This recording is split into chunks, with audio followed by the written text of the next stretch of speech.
Masih bersama kami di Breaking News Kompas TV, Saudara. Yang Anda saksikan saat ini merupakan visual terbaru dari lokasi longsor di Desa Pasir Langu, Cisarua, di mana saat ini proses pencarian korban longsor masih terus dilakukan oleh tim SAR. Ada sejumlah skema begitu untuk pencarian, termasuk diantaranya dengan menggunakan alat berat. Tadi juga dilakukan secara manual dan juga menerjunkan anjing pelacak agar pencarian berlangsung secara maksimal begitu. Terkait dengan penggunaan alat berat, seperti yang Anda saksikan saat ini, Saudara, Kementerian Pekerjaan Umum ini bilang terus mengoptimalkan pengerahan dan penggunaan alat berat lintas balai untuk mendukung percepatan penanganan darurat dan juga evakuasi korban longsor. Kemudian Menteri PU juga mengatakan untuk menginstruksikan seluruh balai di wilayah Jawa Barat untuk terus siap siaga dan juga memberikan dukungan penuh terhadap penanganan darurat dan proses evakuasi yang hingga pagi ini, Saudara, masih terus dilakukan. Paling tidak, sejumlah alat berat telah aktif bekerja di lokasi bencana, termasuk pemanfaatan eskavator mini yang efektif digunakan pada medan sempit dan akses yang terbatas. Pengerahan alat berat dilakukan secara terpadu, ini melalui kolaborasi lintas balai teknik Kementerian PU dan juga pihak lainnya. Selanjutnya juga ini dimobilisasi sarana dan juga prasarana air bersih dan sanitasi bagi pengungsi oleh Balai Penanganan Bangunan.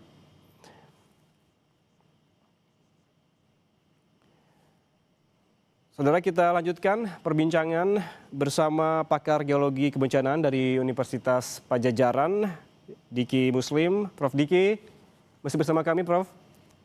Siap. Prof, ini terkait tadi yang sempat kita bahas, informasi yang didapat oleh stakeholder atau pemerintah begitu. Tadi Prof sempat menyebutkan jangan sampai yang dicerna, yang dibaca adalah hoax. Perlu juga ada komunikasi dengan pakarnya begitu. Bagaimana hal ini bisa dikondisikan agar nantinya bencana serupa bisa dimitigasi ataupun tidak terulang kembali? Baik, terima kasih ya. Jadi saya kira masyarakat umum begitu ya harus berhati-hatilah ketika menerima informasi, selalu cek dan recheck begitu kepada saluran untuk melihat apakah ini benar atau tidak. Paling tidak ada sejumlah rujukan begitu atau website atau aplikasi yang bisa dipakai sebagai rujukan yang benar sehingga tidak termakan oleh hoax, kemudian kepanikan, begitu salah ambil langkah dan macam-macam. Itu menjadi penting agar masyarakat tidak terkena oleh sesuatu yang tidak perlu begitu pada saat terjadi event bencana ini.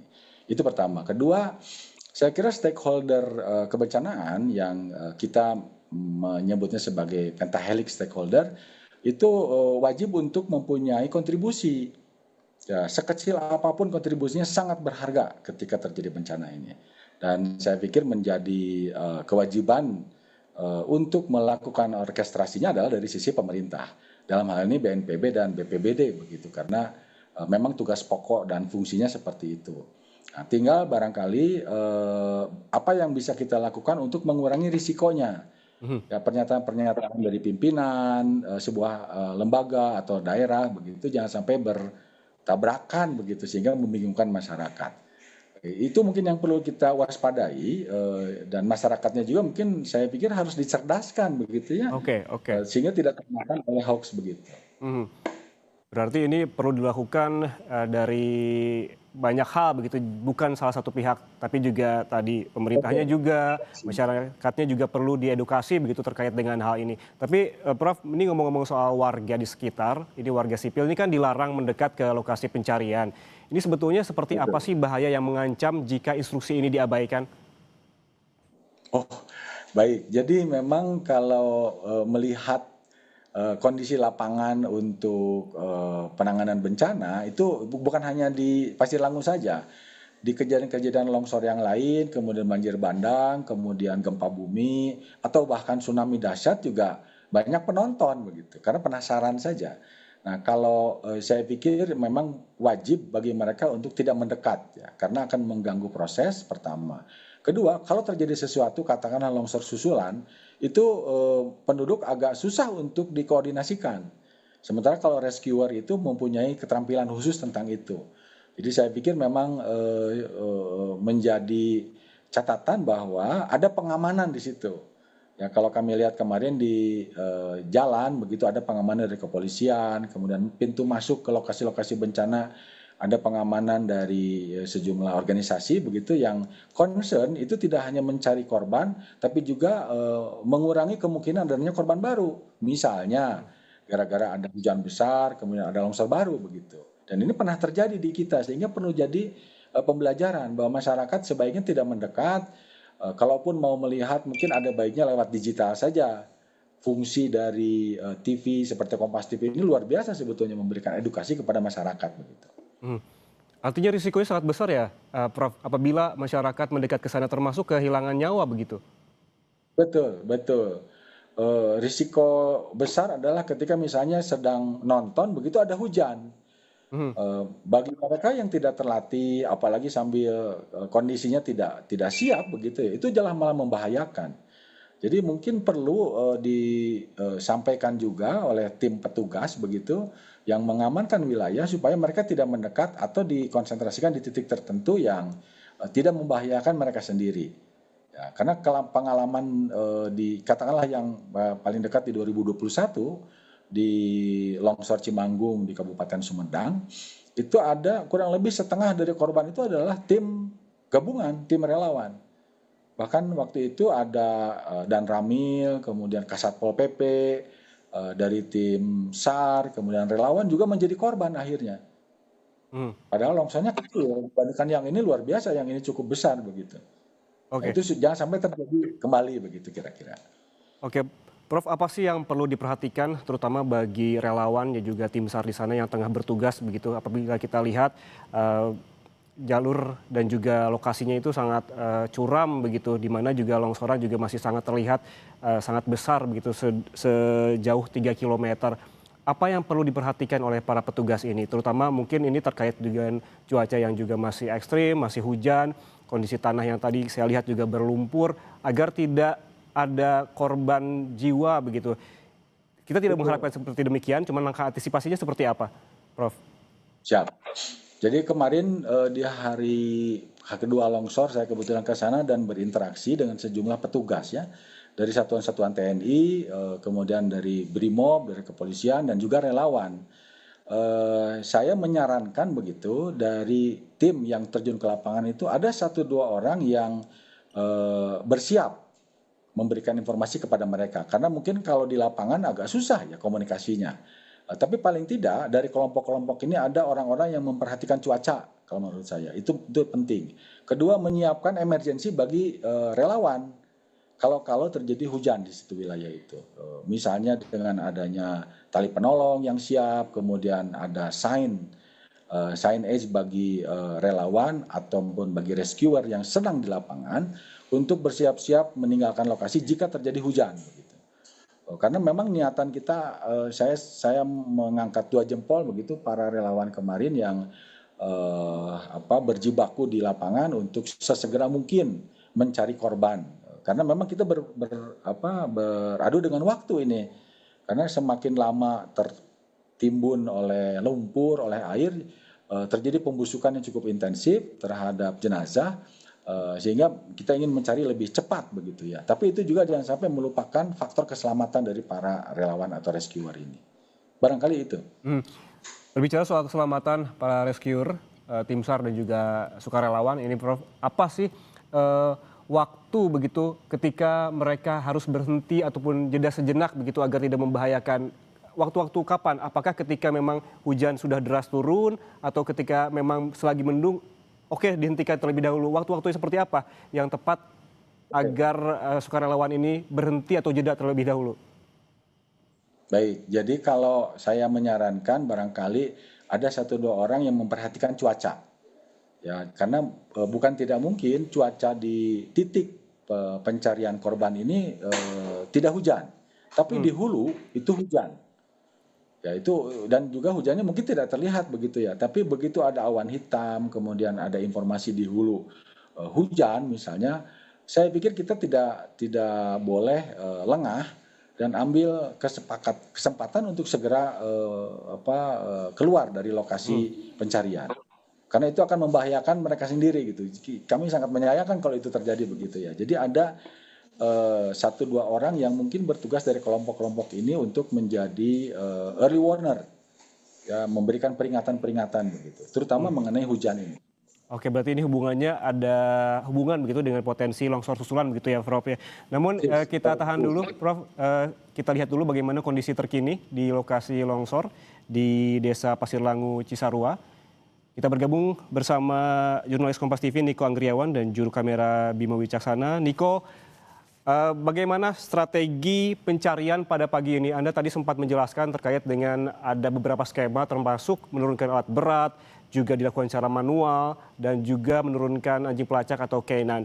Dikonsentrasikan di manakah masing-masing, misal alat berat apakah di A1 atau A2, manual di A1 atau di A2, atau seperti apa skemanya, Niko?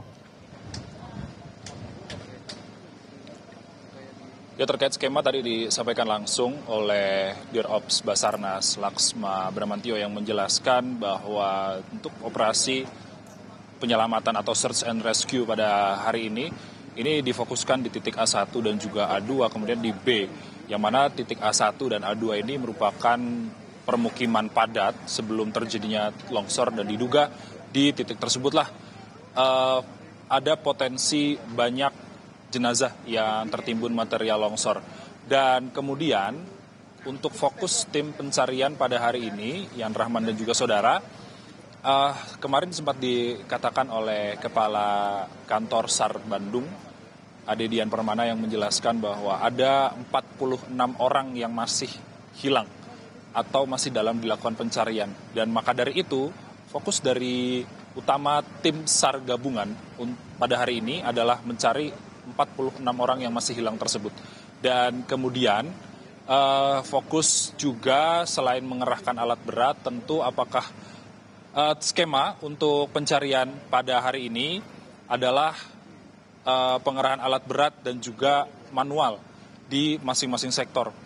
Tidak fokus pada satu saja, namun pengerahan manual dan juga alat berat ini difokuskan untuk di semua sektor untuk mempermudah pencarian dan juga pengevakuasian korban yang tertimbun material longsor. Dan kemudian daripada itu juga pelibatan anjing pelacak di lokasi juga terus dilakukan dan juga dimaksimalkan apabila sudah ada potensi penemuan jenazah oleh anjing pelacak. Nantinya tim SAR gabungan akan memberikan tanda di titik tersebut untuk nantinya akan dilakukan penggalian dan juga pengevakuasian jenazah. Dan juga tanda tersebut difungsikan agar tim SAR gabungan di hari selanjutnya ini tidak mencari di titik yang sama. Kemudian kalau misalnya pada hari ini tadi kami melihat ada satu kantong jenazah yang dievakuasi dari sektor A2 ini, kemudian langsung dibawa ke posko DVI yang terletak di Puskesmas Pasir Langu. Itu nantinya akan dilakukan pencocokan data mulai dari postmortem, kemudian antemortem, dan diidentifikasi, dicocokkan siapa identitasnya, dan kemudian apabila sudah diidentifikasi, nantinya jenazah tersebut atau korban tersebut akan dikembalikan ke keluarga masing-masing untuk dimakamkan secara layak. Proses evakuasi masih terus berlangsung, Yan Rahman dan juga saudara. Kami melihat sudah dimaksimalkan, ada sekitar 2.000-an personel di sini, namun jumlah tersebut makin hari makin bertambah karena tadi berdasarkan statement dari Dirops Basarnas bahwa setiap harinya ini ada tambahan tim relawan yang ingin ikut melakukan pencarian korban longsor di Desa Pasir Langu ini. Dan dimaksimalkan juga ada penggunaan alat pengaman diri di lokasi pencarian. Tentu masyarakat sipil tidak diperkenankan masuk karena kondisi dari lokasi pencarian korban longsor ini masih labil dan masih rentan akan longsor susulan.